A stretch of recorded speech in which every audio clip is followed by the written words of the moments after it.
Sources say the government is set to relaunch a scheme for public housing tenants to buy their flats at a discount. Authorities issue a warning and call off the construction work related to the cut short screws without approval at a light public housing project. And the shooter of U.S. political activist Charlie Kirk has been apprehended, U.S. President Donald Trump says.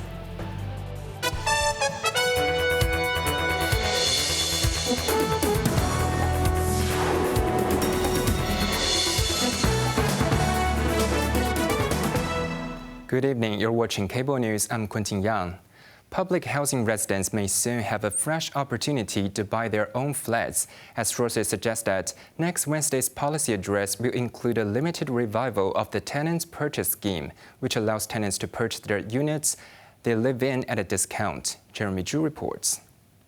First introduced in 1998, the scheme saw 39 public housing estates offered for sale over the following 7 years, though no new estates have been added since 2005.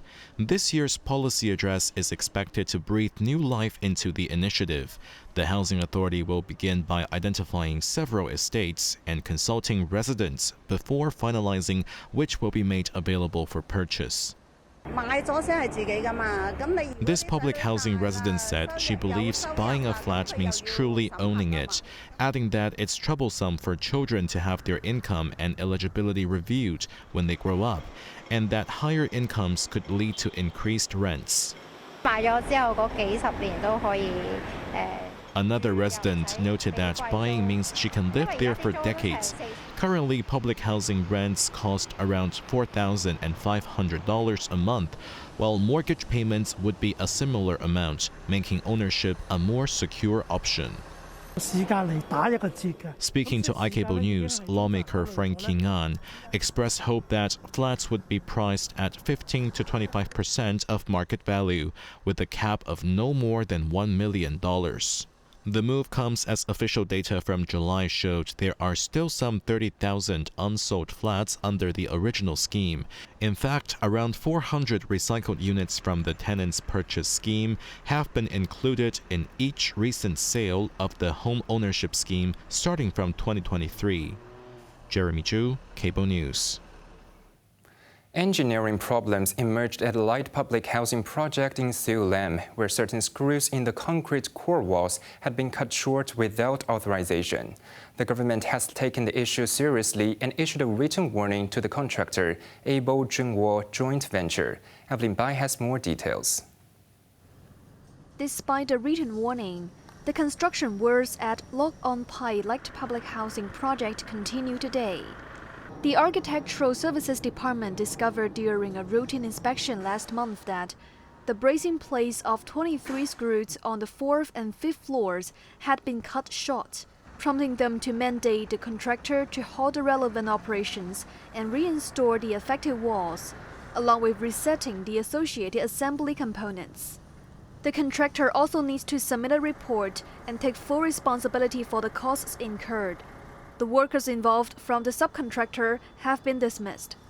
According to engineers, the bracing plates are crucial for connecting the core walls, ensuring the assembly components are secured while also withstanding wind forces. Charlie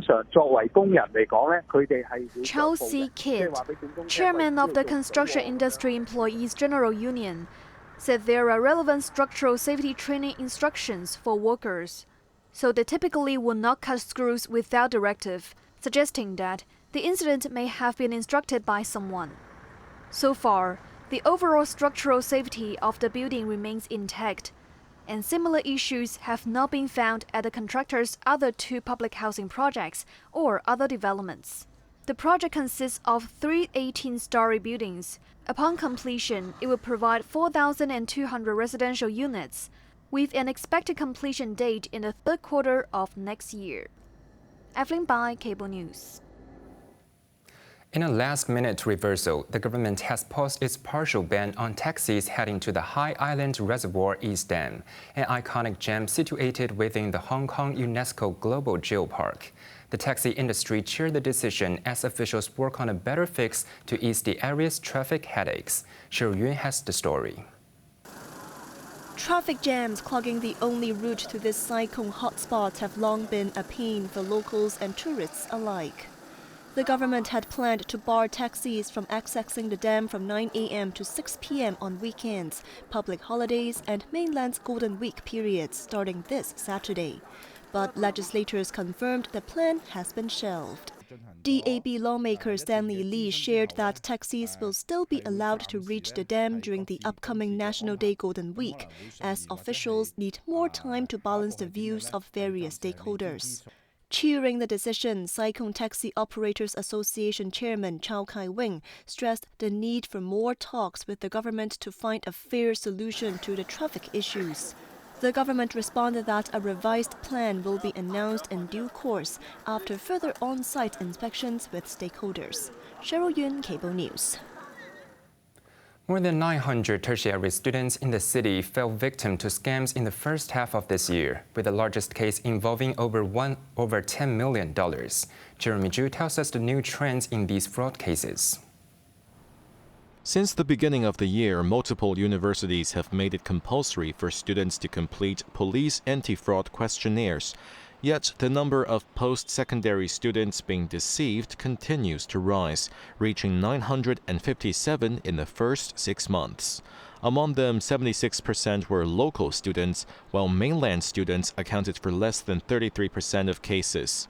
Although reports from mainland students decreased, their financial losses were significantly higher, making up over 55% of the total amount lost. Online shopping scams were the most common, followed by telephone and job-seeking fraud. Rental scams appeared for the first time, with 18 cases recorded, 17 of which involved mainland students. Telephone scams resulted in the highest financial losses, nearly $70 million. Although mainland students represented 33% of telephone fraud victims, they suffered nearly 70% of the losses. The single largest case involved a victim losing $10.97 million to impersonators posing as mainland public security officials. Police have intensified collaborations, including with local banks, to intercept fraud by identifying potential victims in real time. This effort led to the successful detection of 2,200 cases in the first 7 months of this year, which is more than triple the figure from the same period last year. Jeremy Zhu, Cable News. An elderly woman has died and her 3-year-old grandson injured after being hit by a car driven by a probationary driver in Samalping this morning. The 66-year-old woman and the young boy were struck by a private vehicle while crossing road near the Shunli Discipline Services quarters at around 8 a.m. Police said the woman was knocked unconscious and later pronounced dead at the hospital. Her grandson suffered abrasions and received treatment.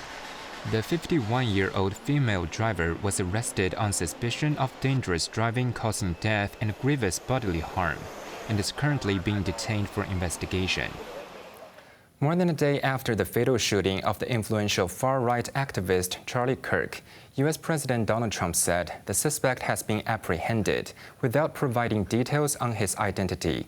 Federal authorities earlier released more footage from the crime scene, appealing for public help to find the shooter. Cheryl Yun has more. Surveillance footage captured the suspect running across the rooftop of the building where the shot was fired. The individual was seen leaping to the ground and fleeing across the street toward a wooded area, where authorities recovered a rifle reportedly engraved with political markings. The FBI announced a $100,000 reward and issued a direct appeal for public help to identify Kirk's killer, who was wearing a black long-sleeve shirt featuring an American flag and eagle, a baseball cap, and dark sunglasses. Meanwhile, Kirk's casket was escorted to his home state of Arizona, landing in Phoenix aboard Air Force Two, accompanied by U.S. Vice President J.D. Vance and his wife. Kirk was fatally shot on Wednesday while hosting a campus debate in Utah Valley University. Audio captured near the podium suggested he was hit with a single supersonic gunshot, according to audio forensics expert. As vigils were held across the country, U.S. President Donald Trump announced that he would posthumously award Kirk the Presidential Medal of Freedom, the nation's highest civilian honor. Trump also said he plans to attend the funeral next weekend. Cheryl Yun, Cable News. Former Brazilian President Jair Bolsonaro has been sentenced to 27 years and 3 months in prison for plotting a military coup to retain power after losing the 2022 election. Meanwhile, U.S. President Donald Trump, a Bolsonaro ally, condemned the ruling as a political witch hunt and pledged to respond. The night streets of Brasilia, the capital city of Brazil, bustled with opponents of Bolsonaro singing, dancing, and even lighting fireworks in celebration. The historic verdict, delivered by a majority of Brazil's Supreme Court justices, marked the first time a former Brazilian leader has been convicted for attempting to overthrow democracy. Bolsonaro, 70, was found guilty on 5 charges, including leading an armed criminal organization, attempting to violently abolish democratic rule, and plotting to assassinate political rivals. 7 of his allies, including former defense ministers and military advisors, were also convicted. Currently under house arrest in Brasilia, Bolsonaro denies all allegations and plans to appeal. His U.S. ally, President Donald Trump, when asked for comments, said he empathizes with him, calling the verdict a terrible thing. The U.S. had previously sanctioned the presiding judge, accusing Brazil of judicial persecution. Brazilian President Luiz Inácio Lula da Silva said he does not fear new sanctions from the U.S. in an interview hours before Bolsonaro's conviction. The United Nations Security Council condemned Israel's unprecedented strike on Hamas negotiators in Qatar's capital, Doha, without naming Israel as the aggressor. Qatar, accusing Israel of disregarding the fate of the hostages, vowed to continue pressing for ceasefire negotiations. Evelyn Bai reports. Multiple Qatar's officials and mourners attended a funeral on Thursday for victims of the airstrikes, with 5 being Hamas members and 1 Qatari security officer. The strike on Tuesday targeted top Hamas leaders, including Khalil al-Hayya, its exiled Gaza chief and top negotiator, who survived the attack. The UNSC condemned Israeli airstrikes in a statement backed by all 15 UNSC members, including the United States. The Council reiterated the importance of Qatar's ongoing diplomatic efforts in mediating regional conflicts. Speaking at an emergency meeting of the UNSC, Prime Minister and Minister of Foreign Affairs of Qatar, Sheikh Mohammed bin Abdulrahman Al Thani, accused Israel of going beyond any borders, while the Arab country will not give up on efforts to end the war in Gaza. The Qatari Prime Minister is reportedly to meet with U.S. President Donald Trump on Friday to discuss the airstrikes and the progress of ceasefire negotiations. Evelyn Bai, Cable News.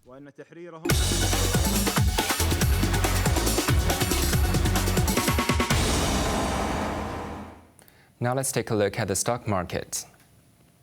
The Hang Seng Index closed 301 points higher, near its highest since August 2021. Top active stocks of the day: Alibaba was up $7.80.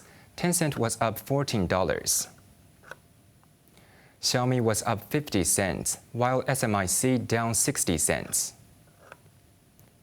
Foreign exchange against the Hong Kong dollar: Euro 9.12, Japanese yen 52.62. On to the weather now. We'll be fine. The minimum temperature will be about 28 degrees tomorrow morning. Very hot during the day with a maximum temperature of around 34 degrees in the urban areas and a couple of degrees higher in the new territories. Light winds, fine and very hot on Sunday. That's our news tonight. I'm Quentin Yang. Thank you for watching. Good night.